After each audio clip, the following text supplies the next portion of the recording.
The dream of gold, a heady prospect which has set men's hearts on fire since ancient times. In modern-day Brazil, they've torn the earth asunder for it and become willing slaves to gold fever. The crudest equipment will have to do, for the fortune hunters can't wait, or someone else might beat them to it. But scaling the ladder to success is dirty, dusty work. Most of the labourers live on a meagre daily wage and the slender hope of finding a gold nugget or two of their own among the heavy sacks of earth they carry. Along the way, it's taken millions of weary steps and tens of thousands of men, but they've managed literally to move a mountain on their backs. In the shantytown next to the Serra Pelada mine, the streets are hardly paved with gold. From harsh conditions on the job, the workers return home to a life of squalor. The makeshift village sprang up almost overnight after a peasant found gold on the site. The Brazilian government doesn't help the village. There are no health or social services to line up for. All the central government does is operate the bank where the gold is weighed, processed and bought.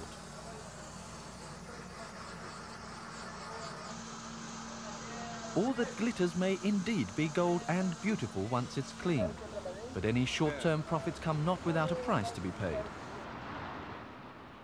And that price is turning out to be high for humans and animals alike. For the gold rush is rapidly turning the murky rivers of the Amazon into brown ribbons of poison. Invisible but insidious, this poison is doing untold ecological damage to the fragile rainforest. Even if action were taken immediately, this damage could take decades to be reversed.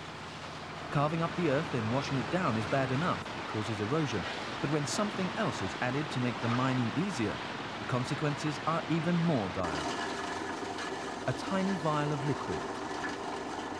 Discreetly, it's sprinkled into the wash. The liquid is mercury, which binds to the gold, making it easier to separate from the ore. Later, the mercury is burnt off, leaving pure gold. But in the process, the miners unknowingly breathe in fumes which can cause blindness and ultimately death.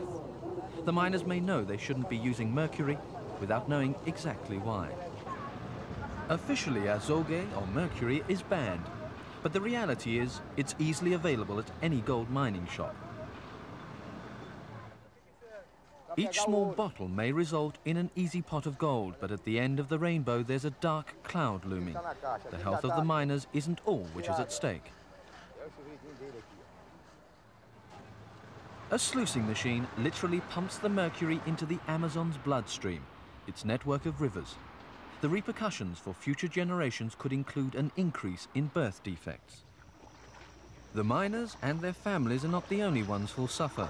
The Guaratire Indians did not understand at first when members of their tribe began falling ill after eating the fish from the river that is a staple of their diet. Chief Ute now knows the reason was mercury poisoning. He says several children have died as a result. Through bitter experience, the Indians have learned that the river is their enemy.